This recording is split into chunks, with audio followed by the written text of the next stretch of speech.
మొదటగా ప్రపోజ్ చేసింది నేను కాదు, ఆ ప్రియుడే తన ప్రేమ వ్యక్తపరిచే.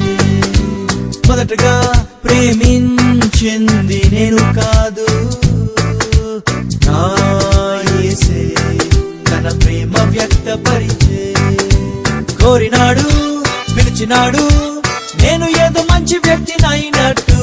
కుమ్మరించే ప్రేమ మొత్తం నేను తప్ప ఎవరూ లేనట్టు. ఆకాశాన తనలో తాను పరిపూర్ణునిగా ఉన్న ప్రభువుకు భూమిలో నాపై ప్రేమ ఎందుకో? ఏమీ తిరిగి ఇవ్వలేని ఈ చిన్న జీవి పైన ప్రభువు